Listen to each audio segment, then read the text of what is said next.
Good afternoon, students. Our second chapter in the literature textbook is a poem that celebrates the beauty and grandeur of the autumn season. To Autumn is the last major work that John Keats completed before his death in Rome in 1821, where the 25-year-old poet succumbed to tuberculosis. The poem is an ode. So what's an ode? First of all, let's understand what an ode is. The word ode comes from the Greek word for song, and like a song, it is made up of verses.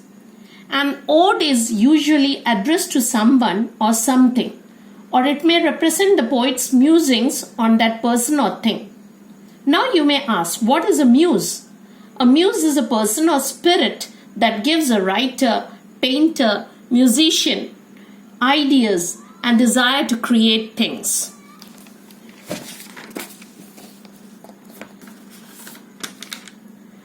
Keats wrote this poem with the season of autumn as his muse.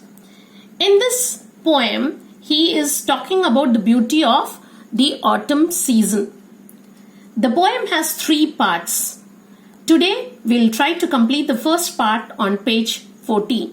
So let's begin. The first line. Seasons of mists and mellow fruitfulness, close bosom friend of the maturing sun. Now, the first 2 lines present the main character and topic of the poem. What's that? The season of autumn. Then these lines personify autumn and begin to characterize autumn as the season of mists. Autumn is the time when trees shed their leaves and winter knocks at the door. In England, autumn is also known as the fall. Here we are not talking about the tropical climate that we are used to in India, but we are going to talk about the climate of England, where autumn is known as the fall. Autumn is a transition between summer and winter. So mists invite winter, and fruitfulness is the last gift of summer that autumn sheds during its arrival. So the next line. Close bosom friend of the maturing sun. The poet refers to autumn as a bosom friend, a dear friend, a close friend of the sun who has come down to rid him of his responsibilities. So autumn is personified as a woman, and the maturing sun is personified as a man. The sun, as the parent of the earth, has seen its trees grow to fullness and blossom. And autumn, in its cool embrace, will allow the earth to partake of the gifts of nature, while the maturing sun bids goodbye and starts to move further. Autumn is the season where winter has not set in yet, so that the earthlings may collect the bounties of nature before the cold weather sets in. Autumn helps the sun to fulfill its responsibilities and let the earth eat the fruits of its prosperous growth. So let's read the next line. Conspiring with him how to load and bless with fruit the vines that round the thatch eaves run. Autumn now does what? Conspires. Conspires with whom?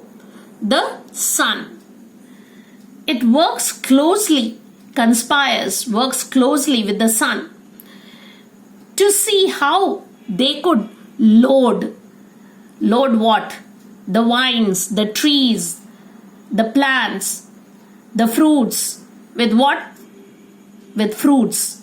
And also the vines that wrap around the roof edges of the farmhouses. You have here thatch eaves run. So the thatch, the roofs made of straw, leaves, or any indigenous things.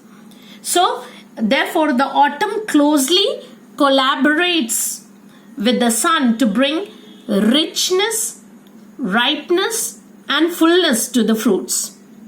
The next line. To bend with apples the mossed cottage trees and fill all fruit with ripeness to the core. So here it says, the poet tells us that autumn along with the sun work to make so much fruit grow that it weighs down the apple trees or the branches of the mossy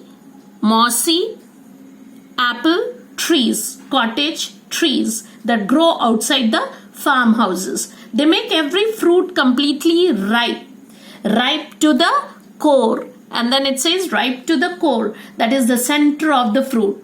So the fruits are full with juice. Therefore, autumn is the witness who sees the end of the ripening and the completion of harvest, plucking of ripe fruits here. Here, harvest is the plucking of ripe fruits. Then the next line. To swell the god and plump the hazel shells with a sweet kernel. So what does autumn do here? Autumn will also, along with the sun, makes gods, gods, pumpkins and all those things. No? Then we have also the bitter gourd. And to swell them up, fatten them up, and hazel shells grow fat with a sweet kernel nut inside. So what do? They try to fatten up all these things. The gourd and the hazel nuts. They fatten them up so that they look good and juicy. Now, next line. To set budding more and still more later flowers for the bees until they think warm days will never cease. For summer has overbrimmed their clammy cells. So we will go back to the same place. To set budding. Now autumn also helps to make the flowers grow new buds and see that they keep growing more and more and still more. That is, they are growing more and more. Later flowers for the bees. And when their buds bloom, what happens? Bees flits on them and gather pollen from them. They keep on gathering until they think that the warm days will never cease, until they think that the warmth of autumn will last forever, because summer had overbrimmed their clammy cells, because summer has already brought so many flowers and so much of pollen that the beehives are now overflowing till the brim, overflowing with honey. That is the clammy sticky cells are overflowing with already full up to the brim.